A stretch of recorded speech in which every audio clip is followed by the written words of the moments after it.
Hi everybody. Welcome. Yeah. So we're sitting here on the ridge at Sacred Earth in the Santa Cruz Mountains with Giten Tonkov, and this is a kind of an auspicious moment, long awaited, as we're introducing and launching the book Feel to Heal.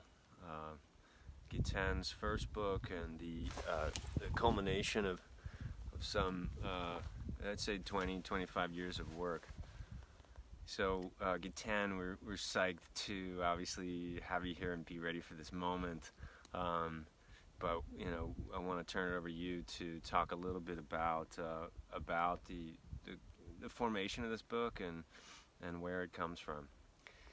Well, first of all, I want to say that I'm extremely excited because we are here on actually our land, and you're a partner here on this land. It's in Santa Cruz Mountains, and it's a beautiful, misty, cloudy day and rainy day in California.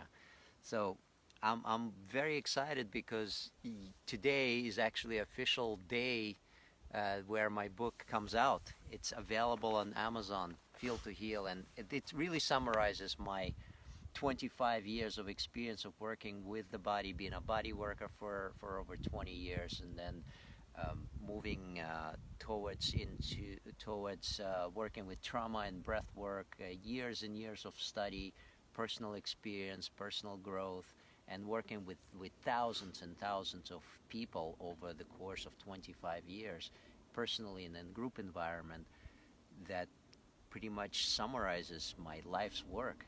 And this is I'm so thrilled. I can hardly contain myself. So obviously, when we're talking about your life's work, as we're listening to this plane fly over to San Jose, we're talking about biodynamic breath work and trauma release system, and connected to that, of course, is the Institute.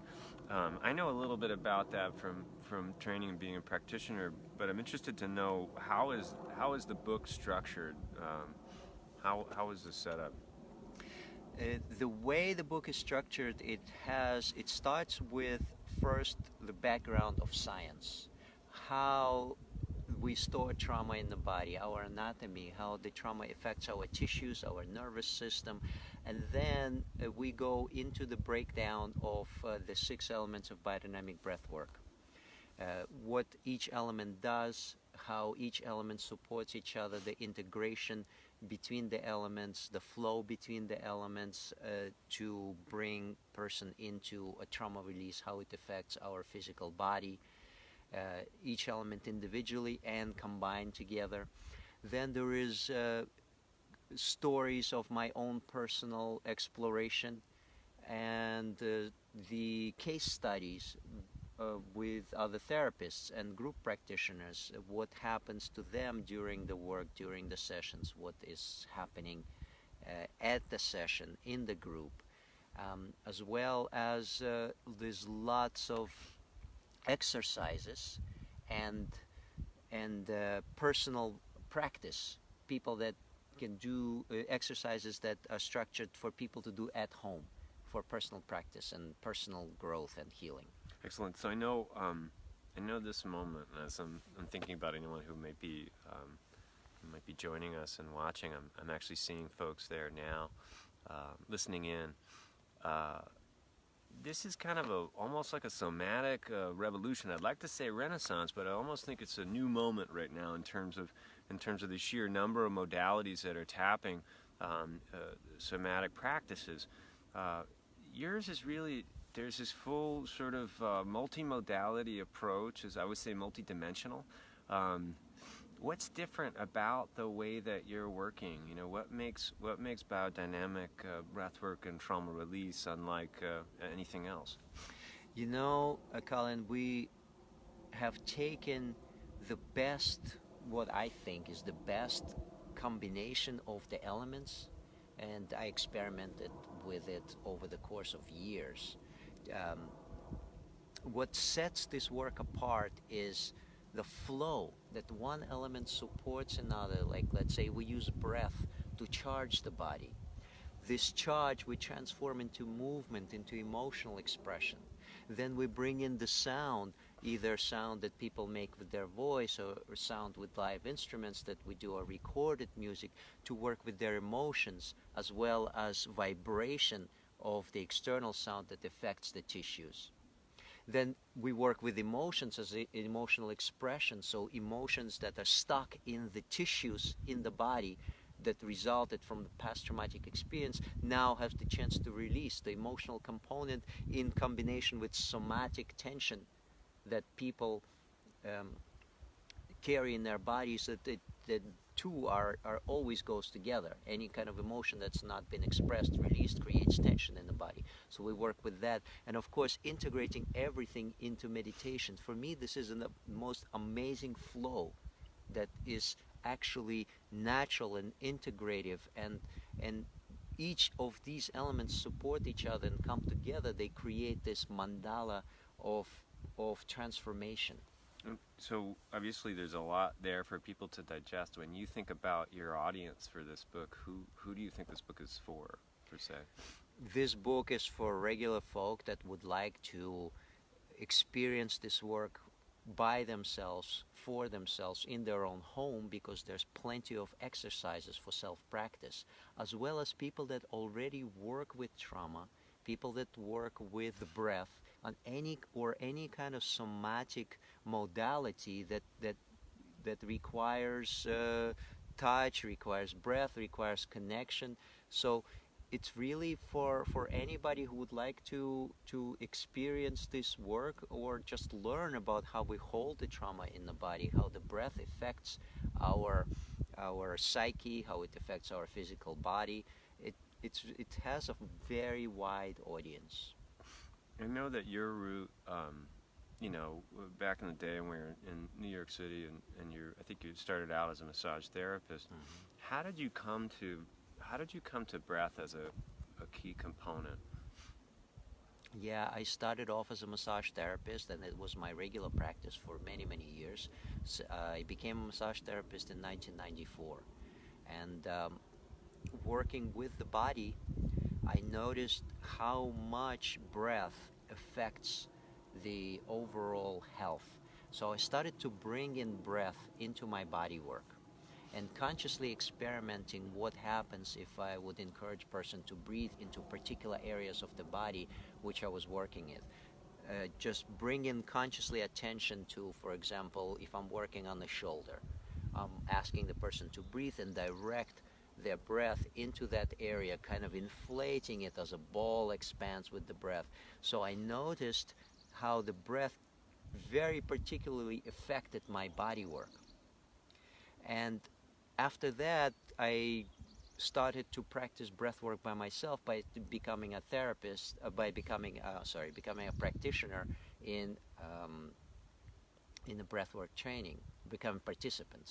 Not practitioner, participant. All the above, actually. Yeah, yeah, pretty much. Eventually, all of it. Eventually, all of and it. Creator. Yeah. But first, I started as a participant in the breath training with Diamond Breath, which was years ago, and that brought me more into connection with myself. But then I noticed how much the touch, the component of touch and body work, when applied consciously to breath, changes everything. Indeed. So for me, this was a way... Which is also unique, right? I mean, there's people doing breath work and not using touch. There's people using touch and not using breath work. Yeah. But the combination of these elements.